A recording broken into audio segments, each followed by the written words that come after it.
আমরা সকলেই জানি ১৯৮১ সালে যখন প্রেসিডেন্ট জিয়াউর রহমান শাহাদাত বরণ করেন তারপরেই মূলত আমাদের আপসহীন নেত্রী বেগম জিয়ার রাজনীতিতে পদার্পণ।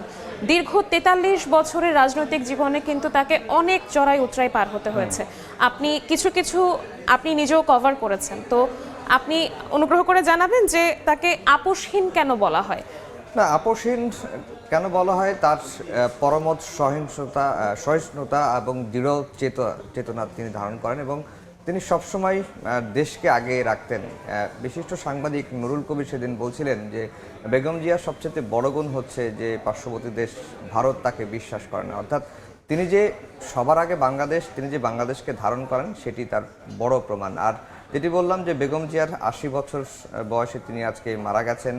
ভোর ৬টায় তার মৃত্যু হয়েছে রাজধানীর এভার কেয়ার হাসপাতালে। তার মৃত্যুতে বিশ্বের অন্য রাজনৈতিক নেতারাও, প্রধানমন্ত্রীরাও তারা শোক প্রকাশ করছেন, শোক বার্তা পাঠাচ্ছেন সাবেক প্রধানমন্ত্রী বেগম খালেদা জিয়ার মৃত্যুতে। এর মধ্যে ভারতের প্রধানমন্ত্রী নরেন্দ্র মোদীও কিন্তু শোক জানিয়েছেন। এর আগে পাকিস্তানের প্রধানমন্ত্রী শাহবাজ শরীফ তিনিও শোক জানিয়েছেন। চীনের রাষ্ট্রদূত শোক প্রকাশ করেছেন এবং দেশের মধ্যে যারা রাজনৈতিক সহযোদ্ধা ছিলেন, জামাতের আমির ডক্টর শফিকুর রহমান শোক প্রকাশ করেছেন, জাতীয় নাগরিক পার্টি তারা শোক প্রকাশ করেছেন, আর বিএনপি তো ৭ দিনের শোক কর্মসূচি পালন করছে এবং বিএনপির নেতাকর্মীদের মধ্যে শোকাবহ পরিবেশ রয়েছে এবং তারা এভার কেয়ারের সামনে অনেকেই ভিড় করছেন এবং বিভিন্ন যে দলীয় কার্যালয় রয়েছে দেশের সব জায়গাতেই আমরা দেখতে পাচ্ছি যে একটি শোকাবহ পরিবেশ এবং দোয়া মোনাজাত হচ্ছে, কোরআন খতম হচ্ছে। এইভাবেই বেগম খালেদা জিয়ার মৃত্যুতে শোক প্রকাশ করছেন বিএনপি নেতা কর্মীরা। আর যেটি বলে রাখি যে কিছুক্ষণের মধ্যেই ক্যাবিনেট যে বৈঠক প্রধান উপদেষ্টার নেতৃত্বে সেটি বৈঠকটি শুরু হবে এবং সেখানে বিএনপির মহাসচিব মির্জা ফখরুল ইসলাম আলমগীরকে কিন্তু আমন্ত্রণ জানানো হয়েছে এবং বিএনপির স্থায়ী কমিটির সর্বোচ্চ নীতি নির্ধারণের ফোরাম বিএনপির স্থায়ী কমিটির বৈঠকও 12:30টায় বসবে এবং এরপরেই মূলত ক্যাবিনেট মিটিং এবং বিএনপির স্থায়ী কমিটির বৈঠক। এরপরেই বেগম খালেদা জিয়ার জানাজা দাফন কখন কোথায় হবে সেই বিষয়টি আমরা নিশ্চিত হতে পারবো। আপনি যেটি বলছেন যে বেগম খালেদা জিয়ার এই ৪৩ বছরের রাজনীতির ক্যারিয়ারে তার সংগ্রাম যেমন রয়েছে, নানা উত্থান পতনও তেমন রয়েছে এবং বেগম খালেদা জিয়াকে যখন ২০১৮ সালের ৮ ফেব্রুয়ারি জিয়া অরফানেজ ট্রাস্ট দুর্নীতি মামলায় তাকে কারাগারে নেওয়া হয় এবং এরপরে আমরা দেখেছি যে একটি নির্জন কারাগারে তাকে রাখা হয়েছিল, যেই কারাগারে তিনি শুধুমাত্র একজনই আসামি ছিলেন, এর বাইরে কোনো আসামি ছিল না। বেগম খালেদা জিয়ার দল বিএনপি বারবারই যেটি বলা হয়েছিল যে তাকে নির্জন অন্তরীণ করে রাখা হয়েছে, তাকে তিলে তিলে হত্যার পরিকল্পনা আওয়ামী লীগ সরকার করছে, এই অভিযোগগুলো তখন করা হয়েছিল। আমরা যেদিন বেগম খালেদা জিয়াকে কারাগারে নেওয়া হয় সেদিন আমি ওই সময় আদালতেই উপস্থিত ছিলাম। আমরা দেখেছি যে বেগম খালেদা জিয়া হেঁটে আদালতে গেলেন, গাড়ি থেকে নামলেন, নেমে তিনি এজলাসে গেলেন, বিচারকের সামনে গেলেন, এরপরে তিনি হেঁটেই হাত নেড়ে গাড়িতে বসে তিনি কারাগারে গেলেন এবং এরপরে আমরা দেখলাম যে তার স্বাস্থ্যের অবনতি। অর্থাৎ বিএনপি যেটি বলছেন যে একজন মানুষ যখন সুস্থভাবে হেঁটে কারাগারে গেলেন, অথচ তিনি কারাগার থেকে যখন ২০২০ সালের ২৫শে মার্চ নির্বাহী আদেশের শর্ত সাপেক্ষে বেগম খালেদা জিয়াকে যখন মুক্ত করা হলো তখন তিনি একেবারে সংকটপূর্ণ অবস্থায় ছিলেন এবং বেগম খালেদা জিয়া যখন ২০২০ সালের ২৫শে মার্চ বঙ্গবন্ধু শেখ মুজিব মেডিকেল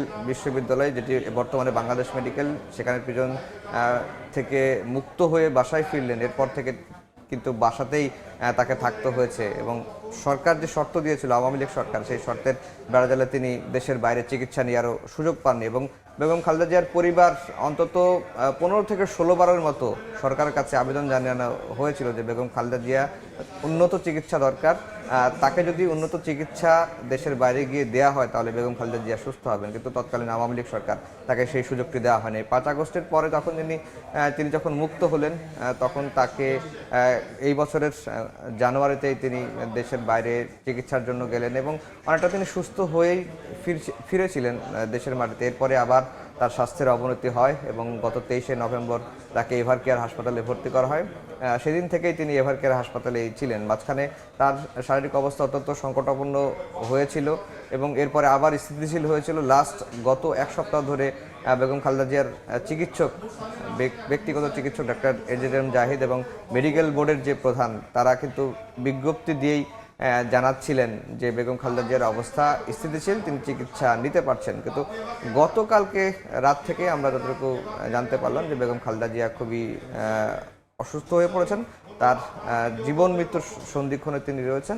সবার কাছে দোয়া চেয়েছেন। তারেক রহমান তিনি গত 25 ডিসেম্বর যখন দেশে ফিরলেন, ফেরার পরেই তিনি তার মায়ের জন্য দোয়া চেয়েছিলেন এবং গত দুদিন ধরে একদিকে যেমন তার রাজনৈতিক কর্মসূচি থাকছে, অন্যদিকে তিনি আবার সন্ধ্যা হলেই বা সকালবেলা বা সন্ধ্যা হলে মার কাছে চলে যাচ্ছেন, দেখাশোনা করছেন।